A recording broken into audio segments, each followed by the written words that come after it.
to the World Joan. Today I'm going to go in details for you on how to collect your worms or whether you choose to buy them, and also the do's and don'ts when you put things in these worm bins and the research that you need to do before you decide on whether you want to do this or not. Now, first thing I did is I dug for my worms. I only got about 27 worms. Then I did a soap and water technique. Now the soap and water technique is just a bucket of water. You pour some dishwasher liquid in it, get it sudsed up real good, and then you pour it on the ground. The soap blocks the air. Worms has to have air. They're going to come to the surface. So when I tried it, I got 81 worms. Then I tried it again another day and did it twice, and I got 91 total. Now that's a lot easier than me digging. Another technique is the shockers, the worm shockers. I advise you to do lots of research on it before you decide to build one, because some of them are not safe. Some of them are dangerous for animals, children, people, if anybody come along. It's dangerous for you to fool with them if you're not being careful. And if you like yourself like I like myself, you don't want to do that. Another option is walnuts.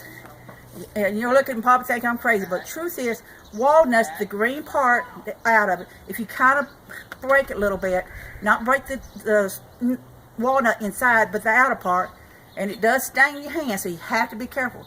Put about 12, 13, or 14 in a bucket. You put water in it, you stir it up good, you get walnut tea. So you can pour that on the ground and collect your worms. The drawback with this is walnuts are highly acidic. So you need to have a little bit of water somewhere, just so the worms in there, rinse them off real quick, then put them in the dirt. You don't want to put too much deep water for them, because they will drown if you're not careful.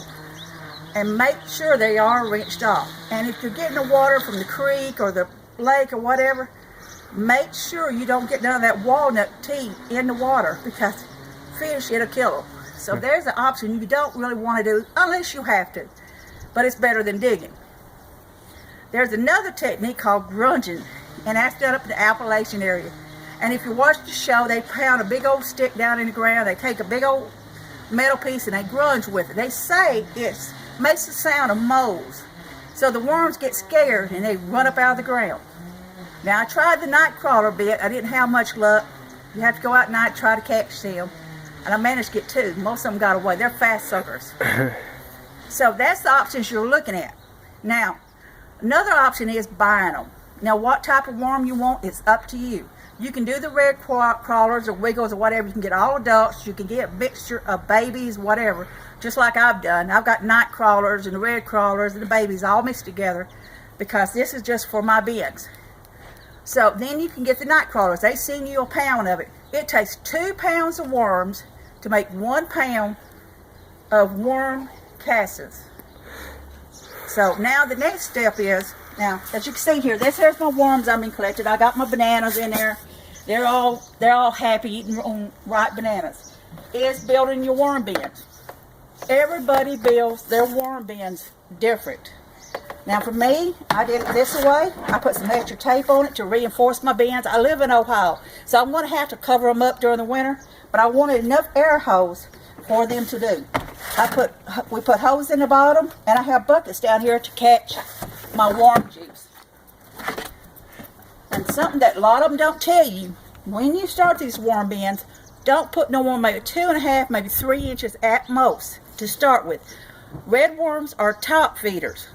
So when they get that done, then they'll go to the next layer. If you put too much in on them at one time, it'll get packed down. So you don't want to do that. So that's the basis on that. Another thing, and things here, you can't put human manure. You can't put any kind of pet manure like dogs or cats or the cat litter or anything, or hog manure. It kills the worms. It's something about the ammonia. If you want to recycle your cat litter, just fish you a separate compost pile, but you can't put it in these bins. Another reason you don't put meat and stuff in there is one reason meat takes forever to rot. Another thing, you got neighbor critters and stuff that might like to have it for dinner. Now I went ahead and put holes in the top of mine here for a reason.